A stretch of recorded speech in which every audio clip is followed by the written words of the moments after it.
have you ever gone grocery shopping or even toy store shopping when you were a kid? You were with your parents, and you saw this really cool toy or this really cool thing that you wanted, and your parents kept telling you, no, you can't have it. But they weren't really giving you a reason why you couldn't have it. They just said, no, you couldn't have it. Yup. And you never quite got a reason why. I personally like having reasons for not being able to do something. It gives me Yes. clarity. Even if the reason is dumb, it gives me a good understanding. See, that annoys me to no end. If I think the reason is dumb, then I'm like, okay, we're going to have an argument. Exactly, and it leads to pain and frustration for all parties involved. So when we got a recasting in Marvel's Spider-Man for PS4, which would be remastered for the PS5 coming out next month, we got a recasting, a new face model for the character. Boom.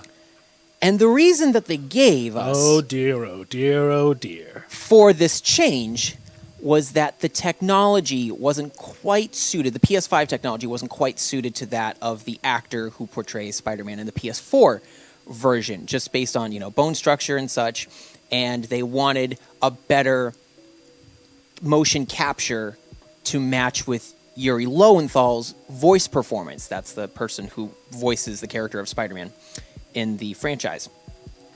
Which I could kind of understand that, this PS5 is clearly new technology that's coming through, being able to, on the when Spider-Man sticks to walls, like glass windows specifically, you'll be able to see Spider-Man's reflection very clearly, which is pretty cool, honestly. It gets us closer to almost having reality, real life reality in our games. I would be more understanding of that if we're trying to get the technology right. But what doesn't make sense to me is that, one, you chose a face actor that clearly has a strong resemblance to one Tom Holland. Oh, you think? From the MCU movies. I mean, it feels pretty uncanny. We should clarify, the new face is on the left, if anyone is not familiar, and the one closest to Merrick there is the older version. Yes, so they're saying that this older Spider-Man isn't quite as reflective of Yuri Lowenthal's performance. But can we bring up a picture of Yuri Lowenthal? Let's Barny? take a look at that. Yeah, so this is the guy. Does he look closer to Tom Holland? No. Does he look closer to his PS4 counterpart? I think so. Yes. And there's another picture that also brings even closer resemblance to him right there. Doesn't that look kind of close to Yuri Lowenthal? This is the old one. Yes, this is the PS4 one. Isn't that close? Pretty good resemblance there.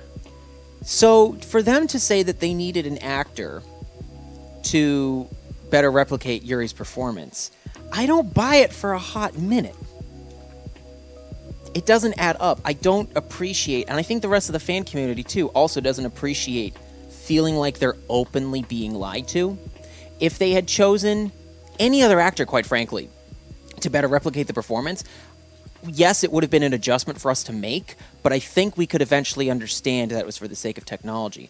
But when you have someone that bears a striking resemblance to your main movie franchise actor, something feels fishy.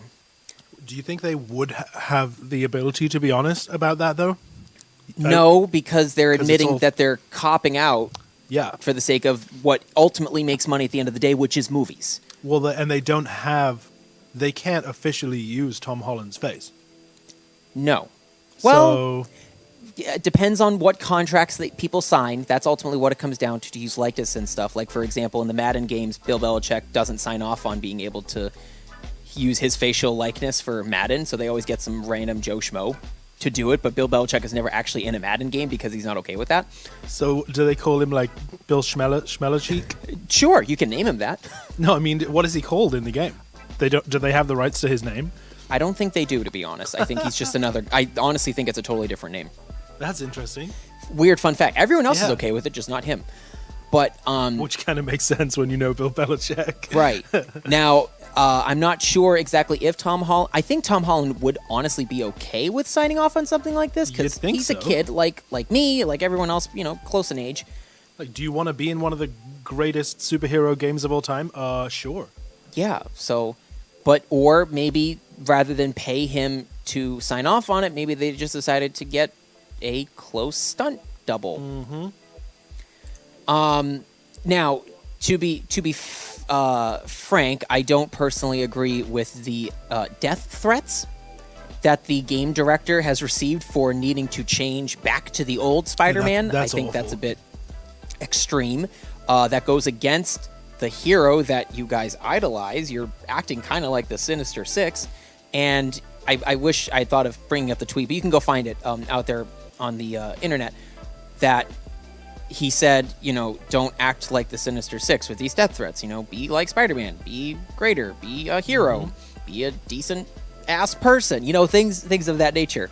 And these kinds of things can get taken too far, and there's been nothing but backlash for this decision to change the casting. It was certainly bizarre to see this. We were expecting for the PS5 remaster, like subtler, more cleaner things with all of the characters, but this is pretty jarring. Now, I don't know if there's been another change like this in other games out there. Feel free to let me know in the comments down below if there have been other similar instances like this, but this is the first time I've ever been aware of them doing something like this for a remaster where they changed the character going forward. Like, if they're making sequels, they're going to make it off of the guy on the left's appearance, which is pretty striking to Tom Holland.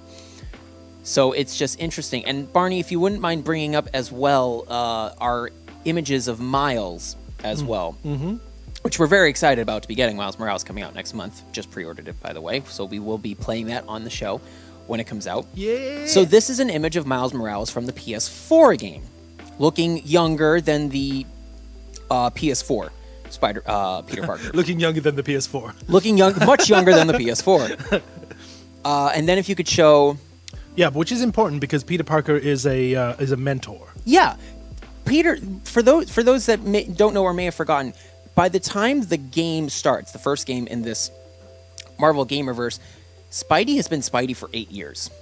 Granted, this Spider-Man has not had as many supervillain fights as, say, other Spider-Man incarnations by this point in his career, but he's been Spider-Man for 8 years, and when we reach the Sinister Six in the game, that's his first real main struggle and challenge. He's fought the other Sinister Six villains individually, some of them, but this is the first time they've all come together and had a massive threat against the city and against Spider-Man. So we're supposed to believe that this guy on the left was Spider-Man since he was 7 years old? Exactly. Exactly. Yeah, because he looks 15. And if I'm going off of the MCU franchise, he's 15 in the first movie. So...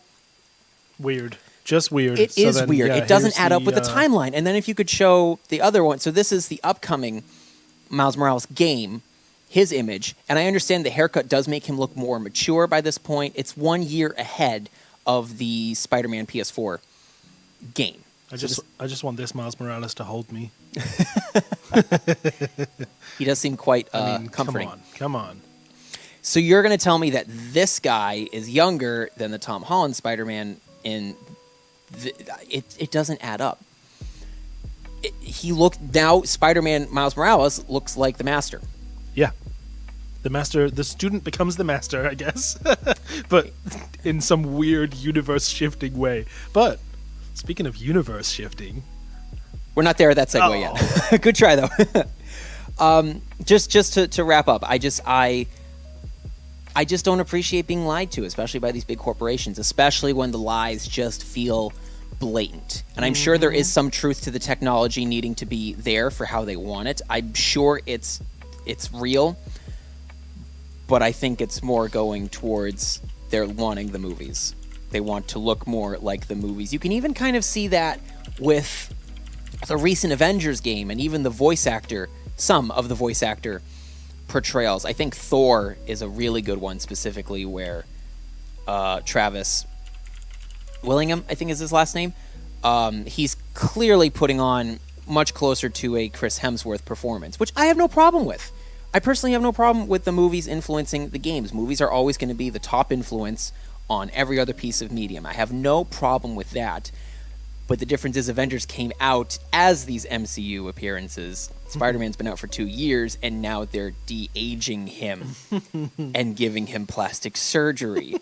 And now he's going to be this 15-year-old mentor to what is clearly an 18 to 20-year-old Miles Morales. It just doesn't add up.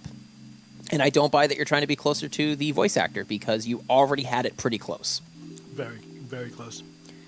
So, yeah, I don't appreciate big companies lying to us. And I think the gaming world recognizes that, too. I don't think they're going to change. They don't have to. We're still going to buy the games either way, so they know their audience is going to get it. Just don't lie to us next time. Just be honest and just set out what your true intentions are. Plain and simple.